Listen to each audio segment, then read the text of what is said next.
తెలంగాణ మంత్రివర్గంలో కొత్తగా చోటు దక్కించుకున్న మంత్రులకు ఇవాళో రేపో శాఖలు కేటాయించే అవకాశం ఉంది. రాత్రి పొద్దుపోయాక కొత్త మంత్రులకు శాఖలు కేటాయిస్తారనే ప్రచారం సాగింది. ఇక సామాజిక మాధ్యమాల్లోనైతే ఏకంగా వారికి ఏ శాఖలు కేటాయిస్తారో కూడా జోరుగా ప్రచారం జరిగింది. అయితే ప్రభుత్వం ఆయా మంత్రులకు శాఖల కేటాయింపుపై ఇవాళ లేదా రేపు ప్రకటించే అవకాశం ఉన్నట్టు తెలుస్తోంది. అటు కొత్త మంత్రులకు శాఖల కేటాయింపుపై అధిష్టానంతో చర్చించేందుకు ఇవాళ ఢిల్లీకి వెళ్లనున్నారు సీఎం రేవంత్ రెడ్డి. మరిన్ని అప్డేట్స్ మా ప్రతినిధి కొండల్ అందిస్తారు. కొండల్, నిన్న కొత్తగా ప్రమాణ స్వీకారం చేసిన మంత్రులకు ఎలాంటి పోర్ట్ఫోలియోలు ఇచ్చే అవకాశం కనిపిస్తోంది?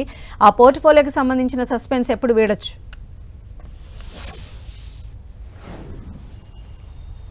పోర్ట్ఫోలియోకి సంబంధించిన సస్పెన్స్ ఈ రోజు అయితే 100% క్లారిటీ వచ్చే అవకాశం ఉంటుంది. ఎందుకంటే నిన్న రాత్రి వరకు కూడా పోర్ట్ఫోలియోకి సంబంధించి విభజన జరుగుతుందని భావించారు. అయితే ఈరోజు మరి కాసేపట్లో సీఎం రేవంత్ రెడ్డి ఢిల్లీ బయలుదేరి వెళ్తున్నారు. అధిష్టాన పెద్దలతో చర్చించబోతున్నారు.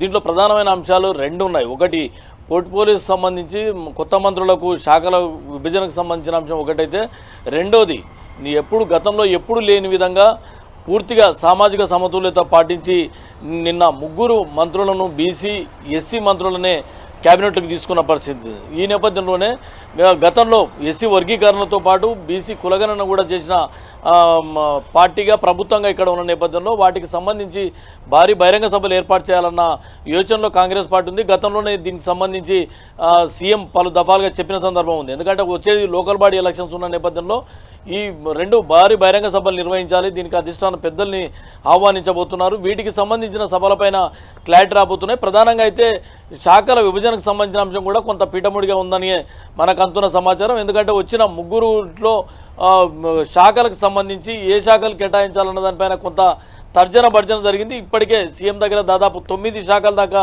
సీఎం దగ్గర ఉన్నాయి. 4 శాఖలు పొంగులేటి శ్రీనివాసరావు దగ్గర ఉన్నాయి. పొన్నం ప్రభాకర్ దగ్గర 2, ఉత్తమ్ కుమార్ రెడ్డి దగ్గర 2 శాఖలు ఉన్నాయి. కొండా సురేఖ దగ్గర 2 శాఖలు, జూపాలి దగ్గర 2 శాఖలు ఉన్నాయి. వీటిలో ఉన్న మంత్రుల దగ్గర నుంచి శాఖలను విభజించాలన్నా, లేదంటే సీఎం దగ్గర అదనంగా చాలా శాఖలు, హోం విద్యతో పాటు యూత్ సర్వీసెస్ ఉంది, అదేవిధంగా వాణిజ్య పనుల శాఖ ఉంది, మైనింగ్ ఉంది.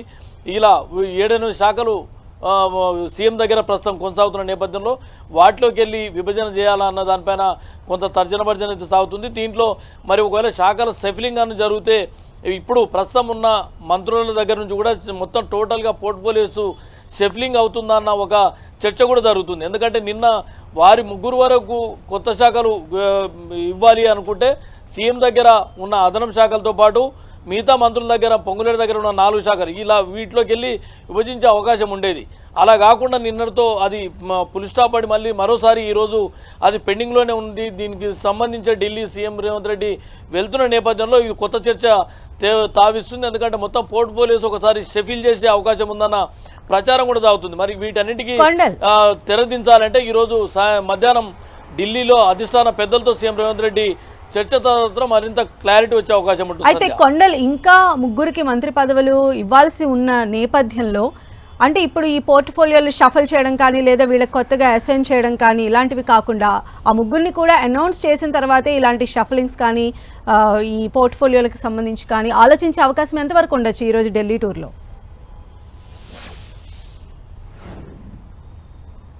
ముగ్గురు 3 పెడుతులు ఇంకా పెండింగ్లోనే ఉన్నాయి. వాటికి సంబంధించి నిన్న మనం చూసాం పూర్తి హైదరాబాద్. ఎందుకంటే ఆశాభావులు ఎవరైతే కోమటిరెడ్డి రాజగోపాల్ రెడ్డి అనుకోండి, సుదర్శన్ రెడ్డి అనుకోండి, మల్రెడ్డి రంగారెడ్డి అనుకోండి, వీళ్ళందరూ కూడా చివరి వరకు తమకు స్థానం దక్కుతుందని ఆశించారు.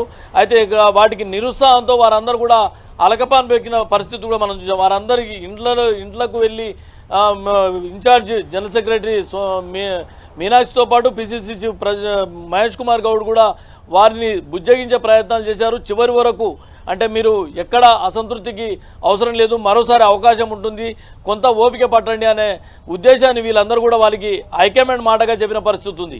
ఈరోజు ఢిల్లీలో సీఎం రేవంత్ రెడ్డి అధిష్టానంతో జరిగే చర్చల్లో కూడా ఇది కూడా ఒక చర్చనీయాంశంగా ఉండే అవకాశం ఉంటుంది.